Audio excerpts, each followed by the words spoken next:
स्वागत है सर आपका मिथिला लाइव के खास कार्यक्रम है। सर सबसे पहले आप अपना परिचय।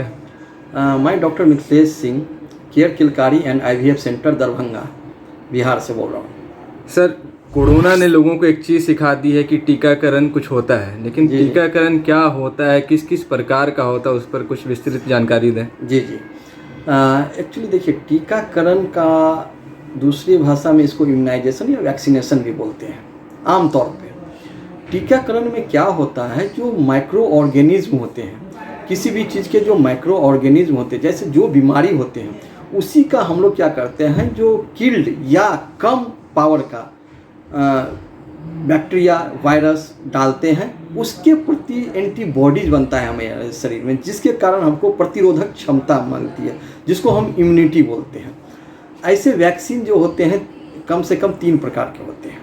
लाइव वैक्सीन हो गया, किल्ड वैक्सीन हो गया, तथा सेरो का बनाते हैं हम लोग। ये मेनली जो कैटेगराइज हो जाता है। अब वैक्सीनेशन में क्या होता है कि जो बच्चे जो बड़े होते हैं, छोटे होते हैं, सभी के लिए वैक्सीन अवेलेबल होते हैं, ठीक है। तो वैक्सीन में मेनली प्रतिरोधक क्षमता बढ़ती है, इसीलिए वैक्सीन या इम्यूनाइजेशन इसको बोलते हैं। सर अभी तक लोगों ने जाना है कि जो जन्म के समय बच्चों को टीका लगता है, लेकिन एक एडल्ट वैक्सीनेशन भी होता है, वो क्या है? हाँ जी, जनरली जो इंडिया में वैक्सीनेशन मीन्स बच्चा। यहाँ पे लोग समझते हैं कि वैक्सीनेशन सिर्फ बच्चे को दिया जाता है और बड़े के लिए वैक्सीन नहीं होता। यहाँ आम तौर पे यही है कि 5 साल तक टीकाकरण दिलवाते हैं। उसके बाद कोई आदमी होते हैं जो 10 साल तक के माइलस्टोन को अचीव करते हैं, मतलब 10 साल तक दिलाते हैं। लेकिन टीकाकरण एक ऐसा चीज़ है जो कि आप सभी के लिए जरूरी है।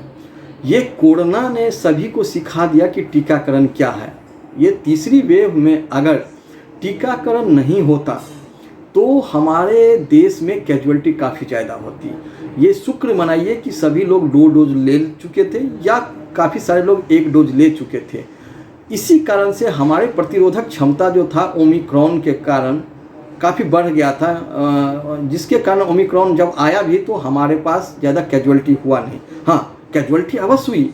जो लोग एक भी जो मजाक समझ रहे थे टीका को, उसके लिए काफ़ी सारी कैजुअलिटी हुई, काफ़ी डेथ हुई है। ऐसा ही बात नहीं है कि इंडिया में डेथ नहीं हुई, काफ़ी सारे डेथ हुई, लेकिन वही लोगों का हुआ जो 2 डोज नहीं लिए थे। हाँ, जो टीकाकरण लिया था, ऐसा नहीं है कि हमारे डॉक्टर सारे काफ़ी सारे इन्फेक्टेड हुए थे, सेकेंड थर्ड वेव में इन्फेक्टेड हुए थे, लेकिन कैजुअलिटी काफ़ी कम हुई। क्योंकि टीकाकरण के बाद क्या होता है, कैजुअलिटी काफ़ी कम होती है। तो सर एडल्ट वैक्सीनेशन में किन किन एज ग्रुप के लिए ये वैक्सीनेशन होती है? देखिए, टीकाकरण जो है, लोग समझते हैं कि टीकाकरण का मतलब होता है सिर्फ बच्चा। तो मैं आपको अपने श्रोतागण को मैं बताना चाहता हूँ कि टीकाकरण का मतलब सिर्फ बच्चा नहीं होता है। सबसे पहले तो नवजात जब जन्म लेते हैं तो उसको देखते होंगे कि हॉस्पिटल छोड़ने से पहले 3 टीका लगाया जाता है, जिसमें कि एक ओरल पोलियो पिलाया जाता है, एक हेपेटाइटिस बी का दिया जाता है और एक BCG का दिया जाता है। ये एक्चुअली हर देश के लिए अलग अलग होता है। जैसे कि काफ़ी सारे देशों में जो BCG होते हैं हमारे ट्यूबरकुलोसिस के लिए होते हैं, तो काफ़ी सारे देश में BCG नहीं होता है, ठीक है।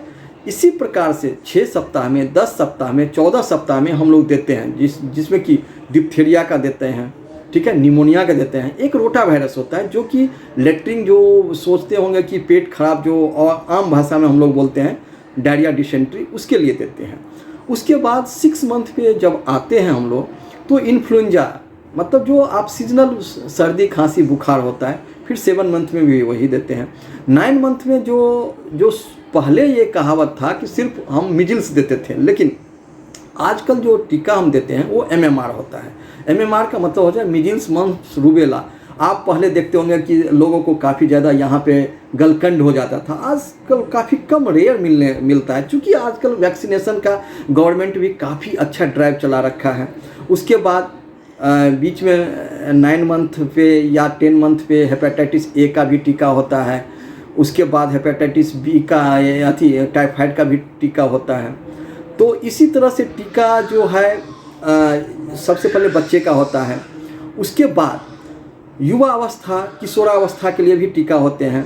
जैसे कि किशोरावस्था में भी इन्फ्लुएंजा का टीका होता है, टाइफाइड का होता है, हेपेटाइटिस बी का होता है और एडल्ट के लिए काफ़ी सारे टीके होते हैं जो कि लोगों में अवेयरनेस नहीं है। मैं सभी को जागरूक करना चाहता हूं कि टीका का मतलब बच्चा नहीं होता है। बार बार मैं बताना चाहता हूं कि आप लोग टीकाकरण करवाइए, और कहावत भी है, prevention is better than cure. तो टीकाकरण अगर कराएंगे, जैसे कि एडल्ट का हम बात करें तो एडल्ट में डी टैप होता है, जिसमें कि डिप्थीरिया पर्ट्यूसिस के लिए हो जाता है ये, और टिटनस के लिए हो जाता है। उसके बाद MMR का होता है, उसके बाद न्यूमोकोकल, हेपेटाइटिस बी जो नहीं लगाए हैं, हेपेटाइटिस ए का होता है, मेनिंगोकोकल का होता है, वेरिसेला, ठीक है, जो आप देखते होंगे छोटा बड़ी माता पहले चिकन पॉक्स और ये सब जो बोलते थे उस सब के लिए होता है। आजकल देखते होंगे जेई का भी वैक्सीन काफ़ी ज़्यादा होता है। मतलब जेई का जो आप चमकी बुखार जो सुने होंगे कि काफ़ी ज़्यादा कैजुअलिटी होती है, तो इस तरह से। और जो ओल्ड एज में होते हैं खास करके उनको न्यूमोकोकल वैक्सीन बहुत लगाना जरूरी है। प्रेगनेंसी के टाइम में सभी को पता है कि 2 टीका लगता है, लेकिन आजकल समय एडवांस हो गया है, तो अच्छे सेंटर पे या अच्छे जगह जाएंगे तो आजकल हम लोग डी टैप लगाते हैं, ठीक है ना, जिसके कारण कि प्रेगनेंसी में अच्छा होता है और बच्चे के लिए भी अच्छा रहता है, जो आने वाले फ्यूचर है उसके लिए भी अच्छा होता है। और जो ओल्ड एज होते हैं जैसा कि बताया उसमें न्यूमोकोकल होता है। सबसे बड़ी बात मैं आपको एक बड़ी बात मैं बताना चाहता हूँ कि जो कैंसर होते हैं उसके लिए भी टीके अवेलेबल हैं, लोगों को पता नहीं है। जैसे सर्वाइकल कैंसर जो होता है फीमेल में इंडिया में नंबर 1 है, आप लोग गूगल पे सर्च कर लीजिएगा। हम लोग तो एक्चुअली बचपन से पढ़ते आ रहे हैं मेडिकल कॉलेज में, तो सर्वाइकल कैंसर इज़ नंबर 1 पे आता है, उसका टीका है, लेकिन किसी को लोगों को पता नहीं है। एक्चुअली 14 साल से या 12-13 साल से ऊपर जो फीमेल होती है उसको सर्वाइकल कैंसर का टीका देना चाहिए। और ज़्यादा नहीं, 2 कंपनियां हैं, अब उसमें से तो एक तो बंद ही हो गई, एक मेनली अभी शुरू हो रही। पहले गार्डासिल था, ठीक है, और सर्विरिक्स था। तो एक्चुअली जो ये कैंसर है ये प्रिवेंटेबल है। हमारी कितनी माताओं बहनों का डेथ हो जाता है ड्यू टू सर्वाइकल कैंसर के कारण। तो समाज में हम सभी लोगों से अपील करना चाहते हैं कि कम से कम अपने माता बहनों को आप अवश्य टीका दिलवाएं। ये टीका से ये जो सर्वाइकल कैंसर है ये नहीं होने का चांस होगा, ठीक है। तो दूसरी बात ये है कि ओल्ड एज में जो निमोनिया का मैं बोला वो काफ़ी ये है। हाँ, तीसरी बात है कि जैसे आप सुनते होंगे कि कुछ लोग डायबिटिक हैं, कुछ लोग हाइपरटेंशन है, तो ऐसे लोगों के लिए न्यूमोकोकल टीका काफ़ी ज़्यादा फ्रूटफुल है, ठीक है। तो ये टीका सब काफ़ी हेल्प करता है, लोगों को टीका लेना चाहिए। विशेष जानकारी हम छोटे से सेशन में तो नहीं दे सकते हैं, काफ़ी सारी जानकारियाँ हैं टीका के लिए। हाँ, प्रेगनेंसी में भी टीका होते हैं, तो ये चीज़ सब जो है टीका दिलाना चाहिए। सर, दरभंगा में आपका अस्पताल वैक्सीनेशन के मामले में प्रमुख अस्पतालों में से है, तो इस कंडीशन में आप अभी दरभंगा में लोगों को किन किन प्रकार के टीका उपलब्ध करवा रहे हैं? देखिए, एक्चुअली दरभंगा में मैं न्यूनेटल तो वो काफ़ी सारे जगह देते हैं, आजकल हर लोग देने हैं।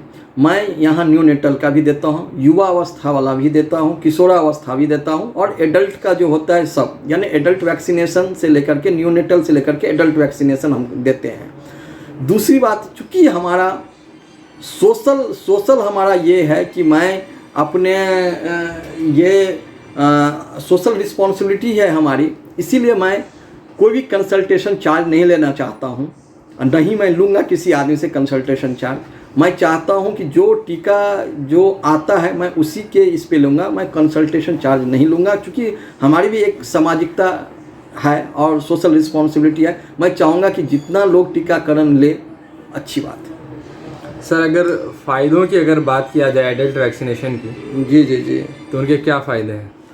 एडल्ट वैक्सीनेशन की काफ़ी ज़्यादा फ़ायदे हैं। जैसे कि आपको मैंने बताया कि सर्वाइकल कैंसर हो गया, जैसे कि मैं आपको बताया कि न्यूमोकोकल। देखिए, एक बीमारी आपको सपोज निमोनिया के टीकाकरण उपलब्ध हैं।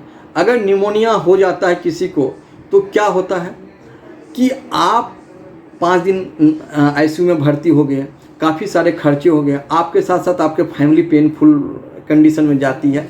तो टीकाकरण से मैं ये नहीं बोलता हूँ कि बीमारी नहीं होती है, जैसे कि कोरोना में भी देखे हैं कि बीमारी तो होती ही है, लेकिन ये है कि कम से कम आपकी कैजुअलिटी होगी इसमें। तो ये है कि टीकाकरण से आपका काफ़ी सारा बचाव होगा, ठीक है ना।